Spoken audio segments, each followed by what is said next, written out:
선해졌습니다. 이제는 뭐 벌써부터 또 옷깃을 여미게 하는 계절인데요.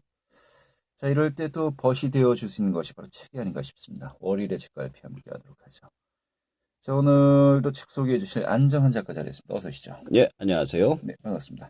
오늘 어떤 책 준비해 오셨죠? 자, 오늘은 누가 우리의 미래를 훔치는가라는 책을 소개해 드리겠습니다. 누가 우리의 미래를 훔치는 거? 이게 어떤 책입니까? 앞에 우리 광고 나오는 거 있잖아요. 개인정보에. 정은희 씨 카드가 긁혔습니다. 네. 뭐 그런 얘기 나오는 거 있잖아요. 예, 개인정보 보호. 볼까고, 예, 예. 그런 거에 관한 얘기예요. 아하. 이 책은 미래사회의 모습을 드러낼 모든 범죄에 관한 이야기를 담은 책인데요. 예. 저자 마크 군맨은 LAPD와 인터폴, 나토를 거쳐 FBI 상임 미래학자로 활동하며 수많은 사건을 접한 최고의 보안 전문가로 이 책은 그가 쌓은 경험을 집중해서 눈앞으로 다가온 미래의 범죄의 위험성을 경고하는 그런 책이 되겠습니다. 그래요. 미래 사회 범죄에 대해서 이야기를 한다고 했지만 이게 벌써 현실에서도 이미 벌어지고 있는 사건들도 많이 있는 것 같기도 하고요. 네, 맞습니다. 좀 더 자세하게 좀 얘기 좀 해주시죠. 우선 1, 2, 3부로 나눠져 있는데요. 1부에선 지금도 흔하게 벌어지고 있는 그리고 우리가 무심코 지나쳤던 개인정보, SNS, 모바일 해킹 등의 문제를 다루고 있고요. 2부에선 일반인에겐 생소한 딥웹과 다크웹, 사물 인터넷, 로봇과 드론 등 과학기술이 어떻게 범죄와 연결되는지를 보여줍니다. 그리고 마지막 3부에선 기술을 옳은 방향으로 이용해 범죄에 맞서는 방법을 제시하고 있죠. 이미 벌어지고 있는 일, 그렇죠. 또 앞으로 예상되는 일, 예, 예. 또 그걸 어떻게 막을 수 있을 것인가. 예. 그리고 일부에서 얘기하는 건 뭐 이미 우리 주변에서 이제 벌어지고 있는 일 아니겠습니까? 예. 여러 가지가 벌써 많이 있어요. 예, 예. 많이 있어요. 실제로 4년 전에 있었던 일입니다. 한 저널리스트가 해킹을 당한 사건이 있었는데 네. 그가 어느 날 아침에 일어나 보니까 자신의 메일 계정과 신용카드 계정 그리고 자신이 관련된 모든 사이트의 비번이 바뀐 것을 알고 경악을 금치 못합니다. 본인이 바꾼 게 아니고. 아니고 갑자기 바뀐 거예요. 어. 게다가 내 메일로 정신을 나간 사람이 아니면 올릴 수 없는 이상한 자료들이 막 올라가는 거예요. 아하, 예, 예. 그래가지고 사회적으로 완전 매장되는 위기를 겪게 되는데요. 어허. 그런데 이 사람을 해킹한 해커가 이 사람한테 무슨 원한이 있어서 그런 것도 아니고 돈을 빼내려고 한 것도 아니고 네. 사회적으로 이렇게 너무 많은 정보가 유출되면은 어떻게 해서 위험해지는지 보여주려고 테스트 삼아 시험 삼아서 이 사람을 희생양으로 만든 거라고 해요. 아니, 이래 되는 거예요? 근데 이런 근데, 일이 일어날 네. 수 있다는 거예요. 누구한테나. 아니 근데 왜 예. 그걸 뭐 제3자에게 아무런 관련이 없는 사람을 왜 실험 대상으로 그 삼습니까? 사람이 유명한 저널리스트였거든요. 그래서 자기 일을 갖다 알리게 더 낫겠다 싶어가지고 그 사람을 일부러 찝어갖고 이렇게 한단 거라고 그래요. 그래도 그런데 아무튼 뭐 근데 대부분의 경우 아니 뭐 보안 회사 또 보안 프로그램들 이런 해킹을 막기 위해서 여러 가지 뭐 시스템이 돼 있지 않습니까? 예, 맞습니다. 근데 저자는 일단 그런 거 믿지 말라고 해요. 음, 우리가 접속하고 있는 인터넷이라는 공간에는 하루에도 100가지가 넘는 악성 코드와 해킹 프로그램이 새로 생겨나고 있습니다. 네. 근데 바이러스와 해킹 프로그램을 고치려는 그 프로그램 있잖아요. 백신. 이걸 만드는데 몇 달이 걸린다고 합니다. 근데 대부분의 유명한 백신 회사들 중에서도 소스 코드가 이미 널리 퍼져 있어가지고 해킹에 어떻게 막을 수가 없다고 하고요. 세계에서 제일 큰 백신 회사도 한 곳이 자신의 회사의 본체의 소스 코드가 도난을 당해서 해커한테 돈을 지불하고 다시 돌려받은 그런 사건까지 있기 때문에 그런 거를 절대적으로 신뢰하지 말라고 이야기를 해주고 있습니다. 전문 업체까지도 취약하다는 것인데 예, 그럼 일반 개인들 예. 이런 일이 이제 발생했을 때 좀 어떻게 해야 되는 겁니까? 자, 책에선 이 일이 누구에게나 언제든지 일어날 수 있다라고 얘기를 해주면서요. 당신의 현재 갖고 있는 자료들 있잖아요. 네. 그것을 자신만이 접근할 수 있는 네트워크에서 분리된 지점, 인터넷에서 떨어져서 네. 별도의 하드에 넣어놓거나 CD나 DVD에 저장해 놓으라고 다른 이야기를 이제 해요. 개별 장치에 장치. 조정을 해야 된다고요? 설사적인 만약에 내 자료가 전부 다 유출이 된다 하더라도 그 자료가 다 지워져도 다시 살려서 복구할 수 있는 데를 만들어 놓으라는 얘기죠. 하드디스크를 따로 둬야 된다는 그렇죠. 얘기죠. 근데 중요한 건 하드디스크가 웹에서 떨어져 있어야 되는 거예요. 그렇죠. 예, 예. 이거 따로 복사해서 붙여야 되는 네, 거죠. 예. 그리고 동영상 자료 역시 그 DV나 CD로 따로 저장해 놔야 된다는 거고요. 특히 아이디나 계정이 도난 당했을 때를 대비해서 서브 아이디나 계정도 만들어 놓는 게 중요하고요. 그다음에 그 계정을 정지시킬 수 있는 비상 번호가 항상 있어요. 예. 그 번호도 확인을 해가지고 준비를 해놓으라는 거죠. 네. 그렇지 않으면은 언제 무슨 일을 당할지 모른다 이렇게 얘기를 해주고 있습니다. 예. 근데 지금도 이 정도는 지금 현재 상황에서 어떻게 좀 이렇게 준비하시는 거지 않습니까? 예, 예. 앞으로는 더 이제 아유, 더 엄청나겠죠. 뭐 사물 인터넷이나 뭐 여러 가지 뭐 디웹 예. 다크웹. 예, 이거 뭐 생소해요. 예. 이게 또 앞으로 이게 뭐 또 전환이 될 거라면서요. 딥의 다크웹 혹시 들어보신 적 아, 있어요? 생소하죠, 진짜. 생소하시죠? 예. 자, 디벳이나 다크웹에 제가 설명을 드릴게요. 모든 인터넷은 일정한 주소가 있습니다. 네. 그래서 해킹을 하거나 범죄를 저질러서 추적이 가능하죠. 음, 그런데 이런 주소를 우회하는 방법이 있습니다. 예를 들어 한국에 있는데 미국에 있는 IP를 쓰는 거죠. 그렇죠. 근데 이런 식으로 몇 군데를 거쳐가지고 들어가면은 이제 소위 우리가 말하는 인터넷이 아닌 그 인터넷의 지하 세계. 음. 요게 디웹이에요. 아, 디웹의 경우 우리가 말하는 불법 다운로드 같은 자료가 유통되어 오고 자료가 유통돼서는 안 되는 자료들이 유통되는 그런 자료죠. 그래요? 예, 예. 예. 그래서 추적이 불가능한 곳이기 때문에 이런 게 자유롭게 거래되고 유포가 되고 있습니다. 인터넷계의 지하 시장이로군요. 그렇죠. 예, 근데 예. 이거보다 더 깊은 게 있어요. 어허. 그게 다크웹이에요.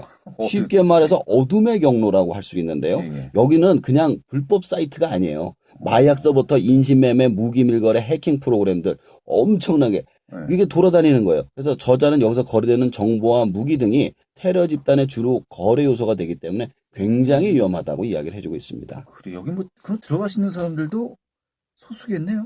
그 다크웹 같은 경우에는 일정한 아이디하고 비번이 존재해야 되고 그 돈은 예. 엄청난 돈을 지불해야지만 들어갈 수가 있습니다. 그럼 모든 것이 거래가 된다. 그렇죠.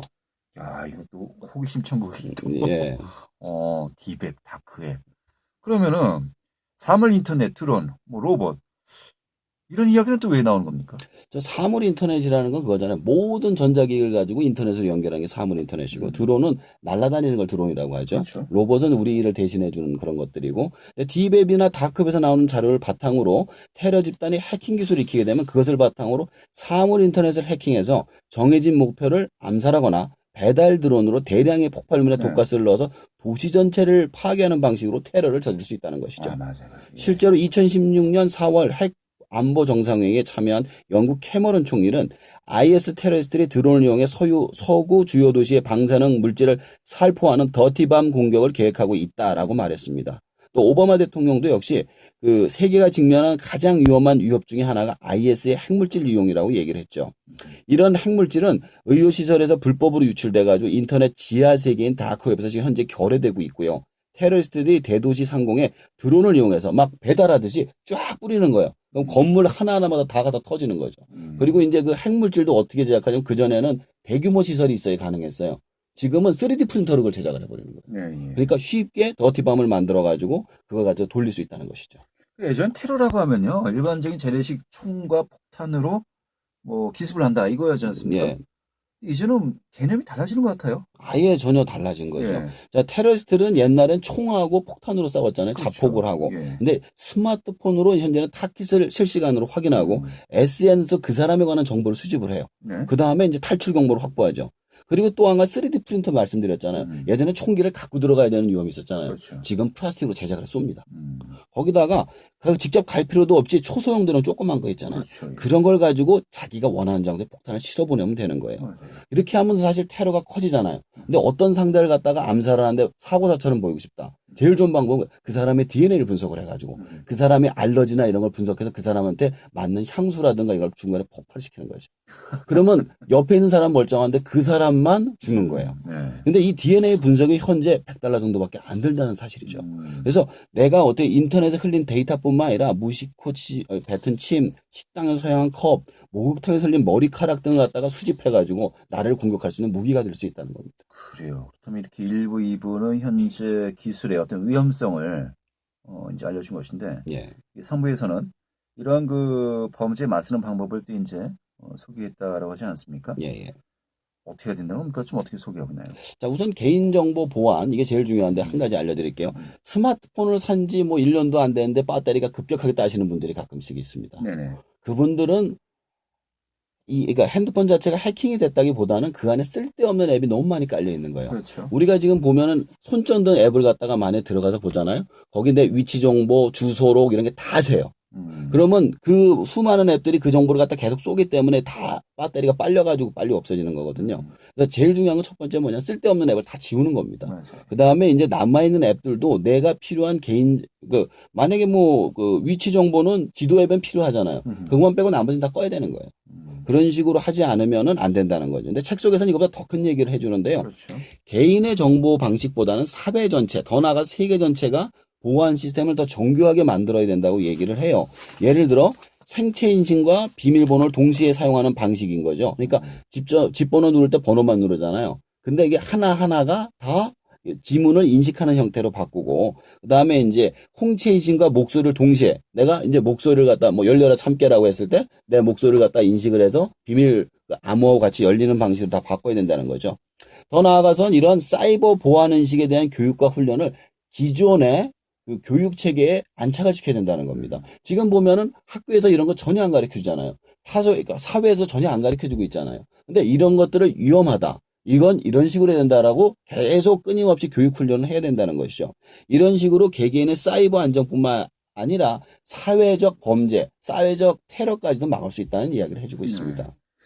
우리 같은 경우는 이제 제가 또 문과 출신입니다만은 이런 생각이 들어요. 더 이상 과학기술이 발전 안 했으면 좋겠다. 그냥 이 정도에서 머무르면 안 되나? 지금도 벅차거든요. 예. 그렇죠. 이 책 좀 보시는 분들 많은 분들이 저와 비슷한 생각 가지실 것 같은데, 좀 어떤 생각을 하셨습니까? 이 책도 이 보면서. 책에서 나온 표현을 그대로 하면 뉴 로맨서라는 사람이 이런 말을 했다고 합니다. 미래는 이미 왔다. 단지 널리 퍼져 있지 않을 뿐이다. 네. 책에선 이렇게 비틀어서 얘기를 합니다. 새로운 범죄는 이미 우리 앞에 와 있다. 단지 널리 퍼져 있지 않을 뿐이라고 이야기를 한다고 합니다. 그러니까 따라서 우리가 현재 인지하지 못하는 범죄에 대해서 정확하게 인식을 하고 많은 사람한테 이야기를 해주는 것이 가장 중요하다고, 그리고 우리가 범죄를 막는 사람이 될 수밖에 없다고 생각을 하게 되네요. 알겠습니다. 살아가려면 참 많은 걸 공부하고 알아둬야 될 것 같네요. 아, 네. 머리 아픕니다. 예. 그러니까 이게 문제는 그래요. 젊어서는 그런데 네. 40대, 50대, 60대 되신 분들 이거 보고 계속 공부를 해야 돼요, 그래도. 아, 머리 아파요. 예. 아무튼 뭐 실생활에서도 충분히 좀 여러 가지 생각을 많이 하게 했던 또 책이 아닌가 싶네요. 알겠습니다. 흥미로웠고요. 다음 주 또 어떤 책을 함께 할까요? 다음 주에는 다시 책은 도끼다 라는 책을 소개해 드리겠습니다. 다시 책은 돕기다. 예, 제목이 또 특이하네요. 예, 알겠습니다. 네, 다음 주에 뵙겠습니다. 고맙습니다. 예, 고맙습니다. 네, 안정환 작가였습니다.